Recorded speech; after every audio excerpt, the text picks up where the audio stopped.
The Varghmir Saga. Chapter 2. The First Hunt. 3 days had passed since Eirik swore his oath beneath the raven's wings. 3 days since the blackbird spoke its terrible warning. The first blood you spill will not be your enemies. The words haunted him like shadows in the night, following every step, every breath, every heartbeat that thundered in his chest. The morning mist clung to the fjord like the breath of sleeping giants. Eirik stood at the water's edge, watching the sun struggle to pierce the gray veil that covered Varghmir lands. His father's axe hung heavy across his back, its ancient steel cold against his spine. The weapon had tasted the blood of 3 generations of enemies, yet for Eirik, it remained virgin iron, untested, unproven. Behind him, the great hall of Varghmir stirred to life. Smoke rose from the hearth fires, and the sound of grinding wheat echoed from the kitchens where the bondmaids prepared the morning meal. But this was no ordinary dawn. The air itself seemed to carry a weight, a tension that made even the ravens circle lower, their cries sharper than usual. Eirik, the voice of Magnus Varghmir, Jarl of the clan, cut through the morning air like the crack of a whip.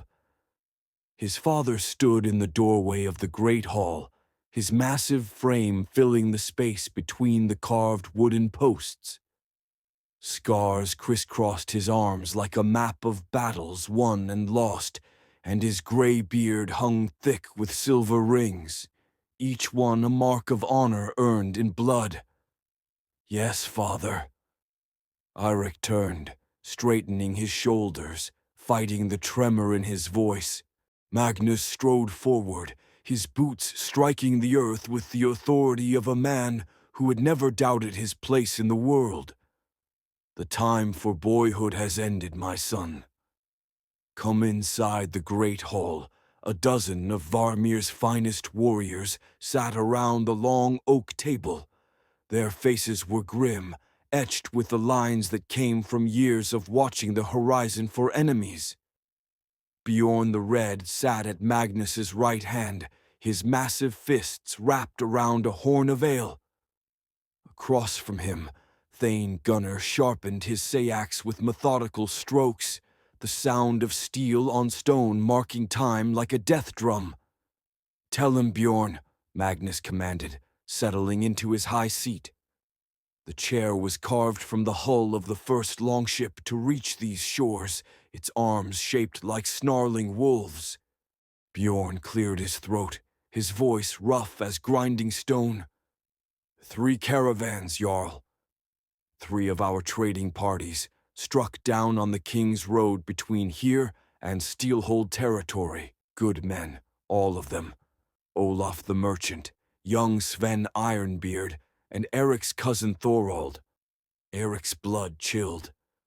Thorald had taught him to cast nets in the fjord, had shown him how to read the patterns of migrating birds. "Dead." "Aye," Gunnar spoke without looking up from his blade. "But not just dead, boy. Butchered.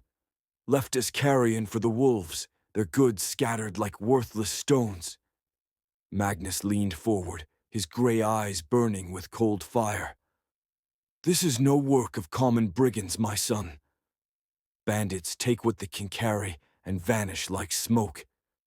These raiders, they leave waste and ruin as if the destruction itself is the prize they seek." The old seer stepped from the shadows near the great hearth. Her cloak rustled like autumn leaves, and the bone trinkets in her hair clicked softly as she moved. "The ravens bring dark tidings, Jarl Magnus. They speak of shadows moving in the northern woods, of men who bear marks not of gold lust, but of something deeper, something older." "What marks?" Eirik asked, though part of him feared the answer. She fixed him with her pale, winter-bright eyes. "The ravens speak in riddles, young one. but they sing of black wings upon shields, of warriors who fight not for treasure, but for proving. A chill ran down Eirik's spine. Black wings upon shields. Ravens. Magnus stood, his hand moving to the pommel of his sword. Whoever they are, they strike at the heart of our trade routes. Our allies grow nervous. If we cannot protect our own merchants, how can we protect our sworn brothers of Steelhold and Stormfjord? Bjorn slammed his fist upon the table, making the wooden cups jump. Then we hunt them down like the dogs they are. Give me 20 men, and I'll bring you their heads before the new moon. No. Magnus's voice carried the finality of winter. This is work for stealth, not storm. We need eyes in the forest, feet that can move silent as shadows. His gaze settled upon his son. Eirik, you have sworn your oath, now you shall prove it. The words hit Eirik like a physical blow. His first hunt, his first chance to spill blood in service to his clan. But the raven's warning whispered in his memory. The first blood you spill will not be your enemies. I am ready, father. The lie came easier than he expected. Magnus nodded slowly. Take young Hakon and Dog with you. Track these shadow raiders to their lair. Learn who they serve, what they want. If you can take them alive, do so. If not, he shrugged. The dead tell no tales, but their goods may speak truths. Astrid appeared in the doorway, her face pale as morning mist. She had been listening, Eirik realized. Always listening, always worrying. Their eyes met across the hall, and in her gaze he saw the same fear that clawed at his own heart. When do we leave? Eirik asked. Now, Magnus replied. The trail grows cold with each passing hour. The longer we wait, the deeper these wolves burrow into their den. The King's Road stretched through the heart of the northern forest, like a scar across living flesh. Ancient pines towered overhead, their branches so thick that even the midday sun struggled to reach the moss-covered ground below. Here, in the green twilight beneath the canopy, every shadow could hide an enemy, every rustling branch could herald death. Eirik rode at the head of their small party, his young horse snorting nervously at the forest's scents. Behind him, Hakon and Dog followed in silence, their weapons loose in their sheaths, their eyes scanning the tree line with the wariness of seasoned hunters. Hakon was barely a year older than Eirik, but he carried himself with the swagger of a man who had already bloodied his blade. His red hair burned like flame in the filtered sunlight, and his laughter came quick and loud, perhaps too loud for a hunt such as this. Dog was older, quieter, a man of few words but steady hands. Scars marked his knuckles, and his gray eyes missed nothing. There, Dog said suddenly, pointing to a cluster of overturned stones beside the road. The first attack happened here. They dismounted, leading their horses into the cover of the trees. The signs of battle were clear to those who knew how to read them. Broken spear shafts jutted from the earth like the bones of some fallen giant. Dark stains marked the ground where good men had bled their last. Wagon wheels lay scattered and splintered, their iron rims bent and twisted. But it was the arrow shafts that made Eirik's blood run cold. Black fletching, Hakon observed, kneeling beside one of the broken arrows. Never seen the like. Dog grunted his agreement, but Eirik saw something more. The fletching was not just black, it bore the subtle pattern of raven feathers, each one cut with the precision of a master fletcher. This was no crude bandit's shaft, but the work of skilled craftsmen. They came from the north, Dog said, studying the tracks in the soft earth. 20 men, maybe more. Heavy horses, good boots, professional Professional bandits, Hakon scoffed. What's the point in that? But Eirik was beginning to understand. Professional meant trained. Trained meant organized. Organized meant a clan, he whispered. Dog looked up sharply. What did you say, boy? Nothing. Eirik shook his head, but the realization burned in his mind like a brand. Let us follow the trail. They tracked the raiders deeper into the forest, following the subtle signs that only trained hunters could read. A bent branch here, a disturbed patch of moss there, the faint impression of a horse's hoof in soft earth beside a stream. The trail led them north and east, away from the main roads, into the wild lands where few men dared to travel. As the day wore on, the forest grew darker, older.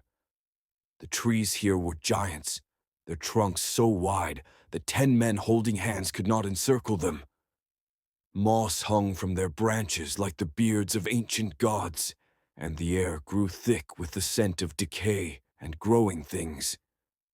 This is old forest, Dog murmured, his voice barely above a whisper. The kind of place where the spirits still walk. Hakon laughed, but the sound was forced, brittle. Spirits don't leave hoofprints, old man.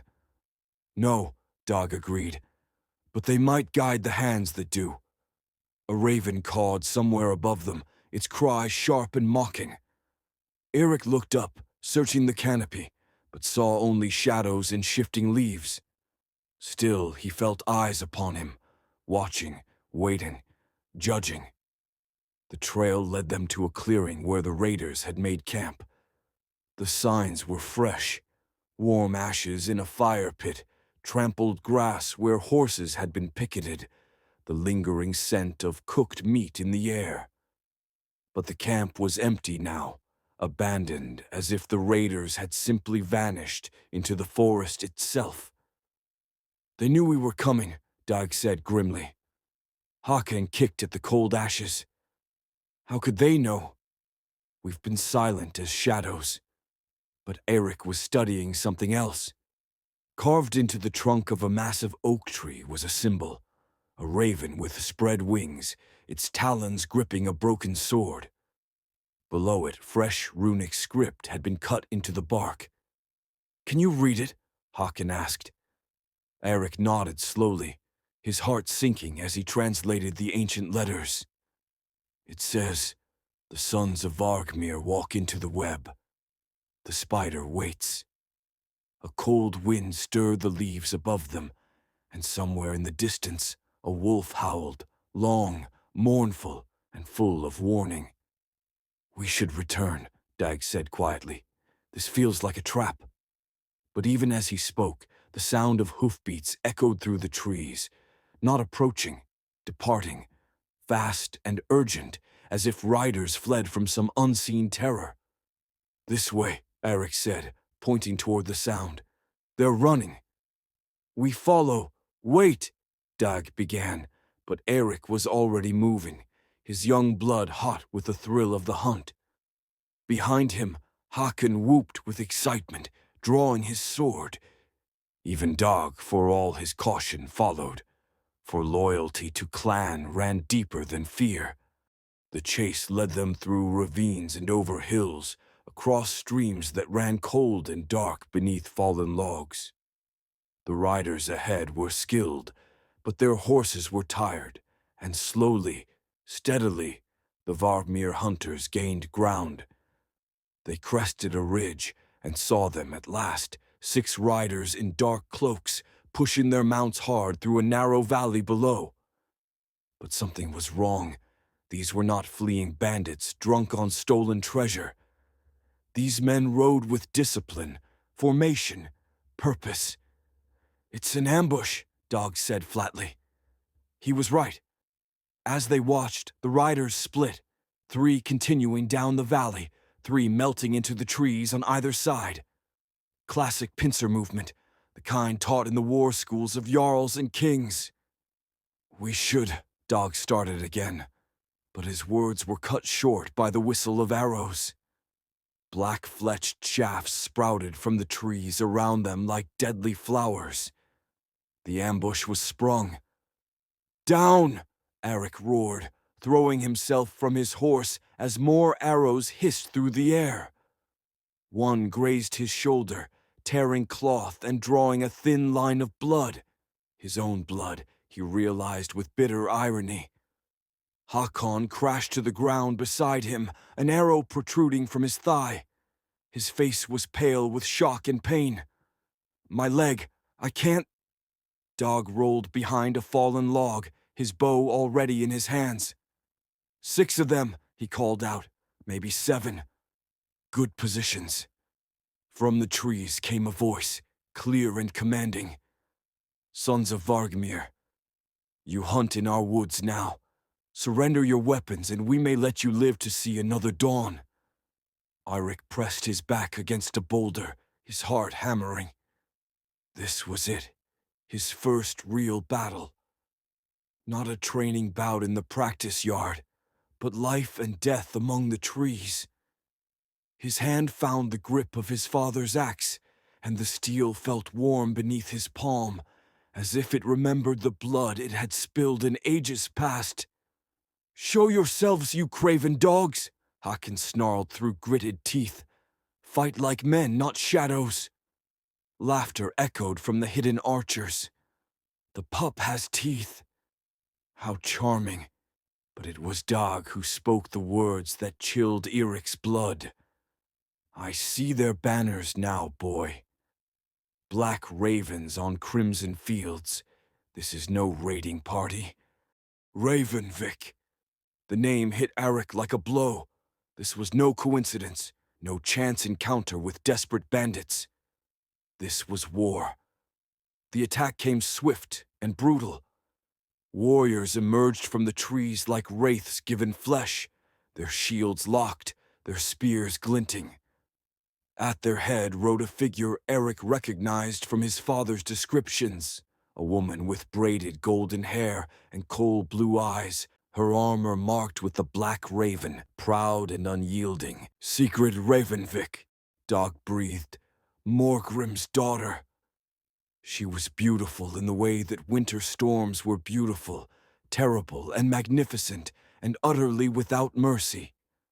Her spear was leveled at Eirik's heart, and her voice carried the authority of one born to command. "Eirik Varghmir," she called across the battlefield. "I know your face, though we have never met. Your father's features mark you as surely as his sins mark your clan." "What sins?" Eirik shouted back, rising from behind his boulder. "What grievance does Ravenvik hold against the sons of Varghmir?" Sigrid's laugh was like the cry of hunting hawks. "Grievance? Oh, young wolf, your ignorance would be charming if it were not so dangerous. Your clan murdered my brother 10 winters past. Murdered him and left his body for the crows." The words struck Eirik like a physical blow. He knew nothing of this. No tale of blood between the clans, no saga of ancient wrong. But the pain in Sigrid's voice was real, sharp as broken glass. "I know nothing of your brother's death," Eirik called out. "But if blood has been spilled unjustly, then let us speak of honor, not ambush in the forest like common thieves." "Honor?" Sigrid's voice rose to a shriek that set the ravens wheeling overhead. "You speak to me of honor while your father's lies poison the very air? While Varghmir grows fat on trade stolen from Ravenvik's rightful paths?" She raised her spear, and Eirik saw his death reflected in its polished point. This was the moment, the first blood, the raven's prophecy made flesh. But then, chaos. A new sound filled the air, the howl of wolves, deep and primal and hungry. From the eastern ridge came a sight that turned both Varghmir and Ravenvik warriors cold with terror. Real bandits, the kind that civilization had forgotten, wild men in wolf pelts with foam on their lips and madness in their eyes. berserkers of the old ways, the blood-drunk servants of no clan and no king. Fenrir's get, Dog whispered, and Eirik heard true fear in the old warrior's voice for the first time. The wolfmen struck both parties like an avalanche of fang and fury. They fought with no strategy save slaughter, no goal save the red joy of battle. Eirik saw a Ravenvik warrior torn down by 3 of them, his screams echoing across the valley. Another berserker leaped from a tree onto Hakon, who barely managed to drive his sword into the wild man's chest before claws raked across his face. In the madness, Eirik found himself back to back with Sigrid Ravenvik, their clan feud forgotten in the face of common terror. Her spear work was poetry written in blood and steel, every thrust precise, every parry perfect. She fought like a Valkyrie, and despite himself, Eirik felt his heart quicken with more than just battle fury. "Behind you!" she cried, and Eirik spun just in time to catch a berserker's axe on his shield. The impact drove him to one knee, but his father's weapon sang as it swept around in a deadly arc. The berserker's head left his shoulders in a spray of crimson, and Eirik felt the hot splash of blood across his face. First blood. He had spilled first blood. But it was not his enemy's blood that stained the earth. It was the blood of madmen, of creatures that had abandoned their humanity for the wild hunger of beasts. The raven's prophecy remained unfulfilled, its shadow still hanging over him like a sword. The battle was over in minutes. The surviving berserkers melted back into the forest as quickly as they had come, leaving behind only corpses and the stench of spilled blood. Eirik stood in the sudden silence, his axe dripping, his chest heaving with exhaustion and relief. Sigrid Ravenvik stood 3 paces away, her spear point lowered but not sheathed. Her golden hair was disheveled, dark with sweat and worse things, but her eyes burned with an intensity that made Eirik's breath catch. "You fight well, son of Varghmir," she said quietly. "Better than I expected. As do you, daughter of Ravenvik." For a moment, they simply looked at each other across the bloodied ground. In her eyes, Eirik saw something unexpected, not hatred but curiosity, recognition, perhaps even respect. But then Dog's voice shattered the moment. "My lord Eirik, we have a problem."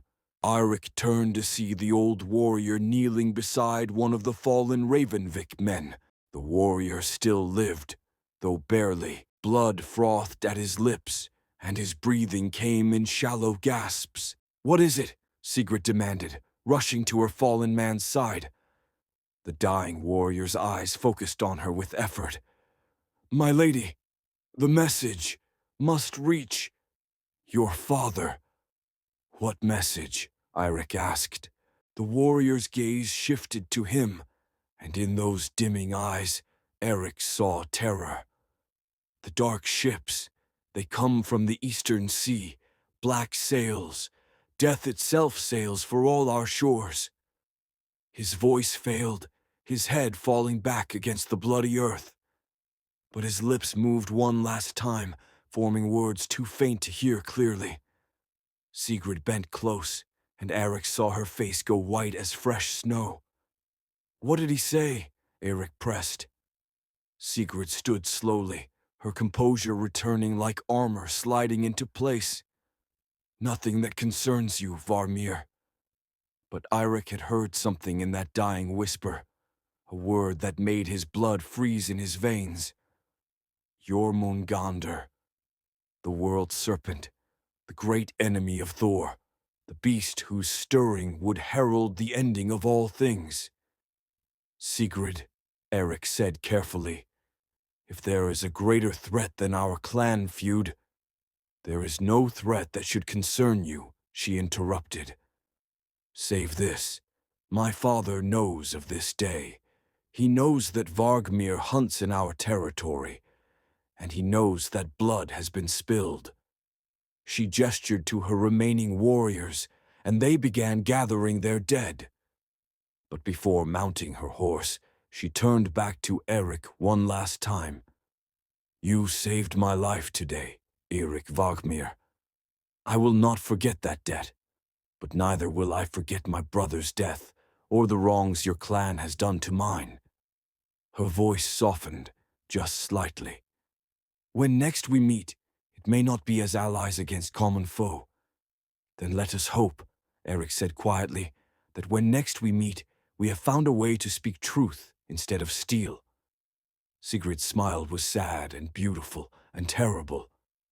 Truth, young wolf. Truth is that you know nothing of the darkness gathering in the east. Truth is that your father's secrets run deeper than these forest roots. And truth is that the raven's prophecy is far from fulfilled. She wheeled her horse around and rode away, her warriors following like loyal shadows. In moments, they had vanished into the green maze of the forest, leaving only the dead berserkers and the smell of battle behind. Hakon groaned, struggling to sit up. What in Thor's name was she talking about? Dark ships, Jormungandr, and what's this about your father's secrets? Eirik had no answer. He stood in the bloody clearing, his first battle won, but his heart heavy with new questions. The raven's warning still hung over him like a curse. And now, new mysteries arose like storm clouds on the horizon. What were these dark ships the dying warrior spoke of? What secrets did his father keep? And why did the very mention of Jormungandr make his soul tremble with unnamed dread? As they rode back toward Varghmir lands, Eirik caught sight of a lone raven following them through the trees. It cawed once, sharp and mocking, before disappearing into the shadows. The hunt was over. But Eirik knew, with the certainty of prophecy, that something far more dangerous was just beginning. End of Chapter 2. Next chapter, preview. The dying warrior's words haunt Eirik's dreams. Dark ships on eastern waters, ancient enemies stirring, and his father's secrets threatening to tear the clan apart. In The Raven's Daughter, Sigrid Ravenvik brings a proposal that could change everything, or destroy both clans forever. If you wish to walk further into the saga, subscribe and return when the Raven calls again.